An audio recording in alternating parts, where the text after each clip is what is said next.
Hello friend, welcome back to our YouTube channel Utkarsh vision academy. दोस्तों, आज हम करने जा रहे हैं नवीन सर के नायक बैच पॉलिटी के लेक्चर नंबर 50 का हैंड रिटेन नोट से क्विक रिवीजन। इससे पहले हमने लेक्चर 1 से 49 तक का रिवीजन करा दिया है, तो जिन्होंने उसे नहीं देखा है वे हमारे चैनल के प्लेलिस्ट में जाकर देख सकते हैं।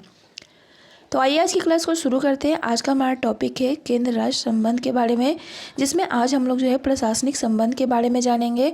बात करते हैं केंद्र राज्य के प्रशासनिक संबंध का वर्णन जो है किस आर्टिकल में किया गया है। तो केंद्र राज्यों के प्रशासनिक संबंध का वर्णन जो है आर्टिकल 256 से लेकर 263 तक किया गया है। नेक्स्ट हम बात करते हैं आर्टिकल 256 की। तो इसमें कहा गया है कि संसद की विधि या राज्य में उपस्थित विधि को लागू करना राज्य का दायित्व है। यानी इसमें कहा गया है कि संघ के निर्देशों का पालन जो होगा राज्य को करना होगा, और वह जो है संघ का निर्देश का पालन नहीं करता है तो इसमें जो है 365 के तहत जो है संवैधानिक तंत्र की विफलता हो जाती है और आर्टिकल 356 यानी कि राष्ट्रपति शासन को लगा दिया जाता है। नेक्स्ट हम बात करते हैं अखिल भारतीय सेवाओं के बारे में। तो अखिल भारतीय सेवाओं का जो वर्णन किया गया है आर्टिकल 312 में किया गया है। इसके अंतर्गत जो है अखिल भारतीय सेवाओं की भर्ती, प्रशिक्षण और नियंत्रण का जो अधिकार है वह संघ सरकार के पास होता है, और इसमें जो होते हैं अधिकारी जो होते हैं दोनों यानी कि केंद्र और राज्य दोनों के लिए कार्य करते हैं। नेक्स्ट हम बात करते हैं आर्टिकल 258 की। तो इसमें कहा गया है कि राष्ट्रपति राज्य की सहमति से संघ का कार्य जो है राज्य को सौंप सकता है, और इसी के उल्टा जो है आर्टिकल 258A में कहा गया है कि राज्यपाल जो होगा वह संघ की अनुमति से राज्य का कार्य संघ को सौंप सकता है। नेक्स्ट हम बात करते हैं आर्टिकल 262 की। तो इसमें जो है अंतर्राज्यीय जल विवादों पर निर्णयन की बात की गई है। इसमें कहा गया है कि संसद जो होगा विधि बनाकर जल का बंटवारा, उपयोग, नियंत्रण एवं विवादों पर निर्णय दे सकता है। नेक्स्ट आगे बात करते हैं नदी जल बोर्ड अधिनियम जो है कब आया था। तो नदी जल बोर्ड अधिनियम जो है 1956 में आया था, और इसी समय जो है अंतर्राज्यीय जल विवाद अधिनियम भी आया था जो कि 1956 में आया था। नेक्स्ट हम बात करते हैं आर्टिकल 263 की। तो इसमें जो है अंतर्राज्यीय परिषद के गठन का वर्णन किया गया है। बात करते हैं अंतर्राज्यीय परिषद के गठन की। तो इसका गठन जो हुआ था 1990 ईस्वी में हुआ था, और इसके गठन की सिफारिश किसके द्वारा किया गया था। तो इसके गठन की सिफारिश जो है सरकारिया आयोग की सिफारिश पर किया गया था, जिसने अपनी रिपोर्ट जो है 1988 में पेश किया था, और इसके 2 साल बाद जो है अंतर्राज्यीय परिषद का गठन किया जाता है। नेक्स्ट हम बात करते हैं इसका कार्य क्या होता है।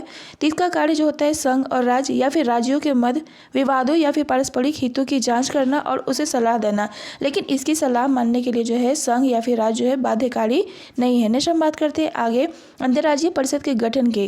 तो अंतर्राज्यीय परिषद का गठन जो होता है राष्ट्रपति के द्वारा किया जाता है, और इसका अध्यक्ष जो होता है वो प्रधानमंत्री होता है। नेक्स्ट हम बात करते हैं इसमें जो है कितने सदस्य होते हैं।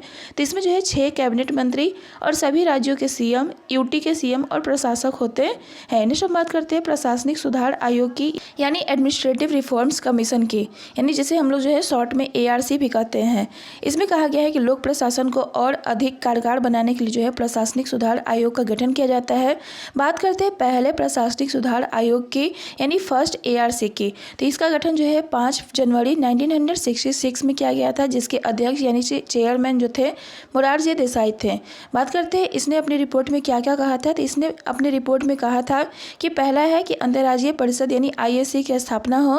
दूसरा कहा गया कि लोकपाल और लोकायुक्त की नियुक्ति जो होगा किया जाना चाहिए, और तीसरा बात करते हैं PM या फिर किसी भी मंत्री को योजना आयोग में न रखा जाए। इसके बाद जो है सेकेंड ARC आता है, यानी सेकेंड जो है प्रशासनिक सुधार आयोग आता है, जो कि 31 अगस्त 2005 को आता है, और इसके अध्यक्ष की बात करते हैं तो वीरप्पा मोइली यानी कि इसके अध्यक्ष होते हैं। इस हम बात करते हैं शीतलवाड़ समिति के बारे में। तो शीतलवाड़ समिति का गठन जो है 1966 में किया गया था, जिसने अपनी रिपोर्ट जो है 1969 में दिया था, और इसका गठन जो है पहले ARC यानी प्रशासनिक सुधार आयोग के अध्यक्ष के लिए बनाया गया था।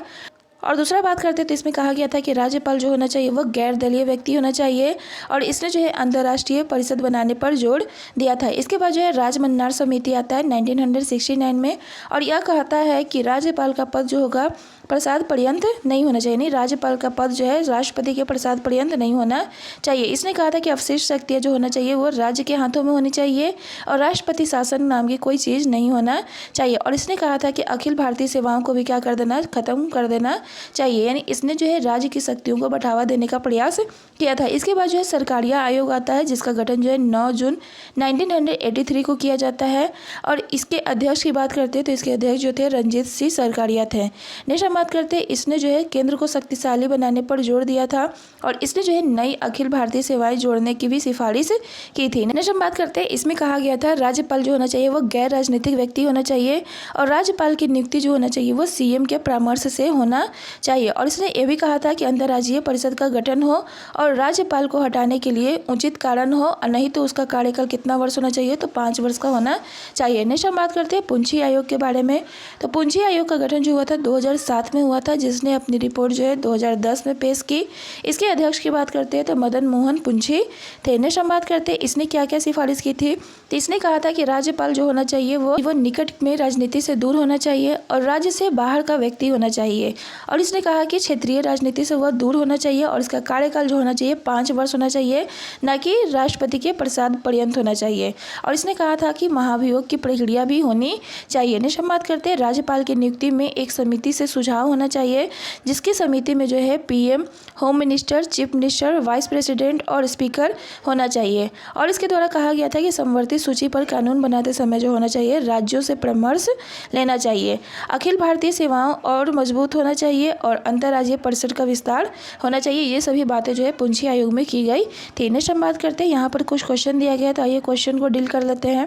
तो इसमें पहला क्वेश्चन है भारतीय संविधान के कौन से भाग में संघ और राज्य के प्रशासनिक संबंध का वर्णन किया गया है।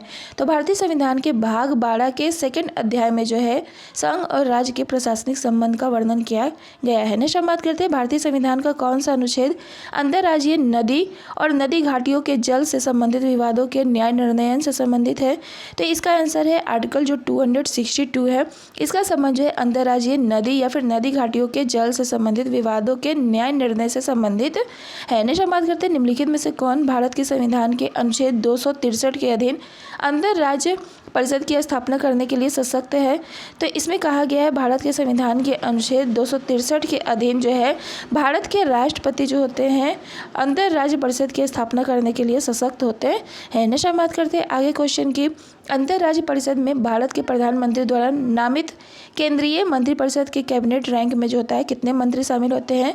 तो इसमें जो होता है 6 मंत्री शामिल होता है। नेक्स्ट हम बात करते हैं प्रथम अंतर्राज्यीय परिषद का गठन कब किया गया था।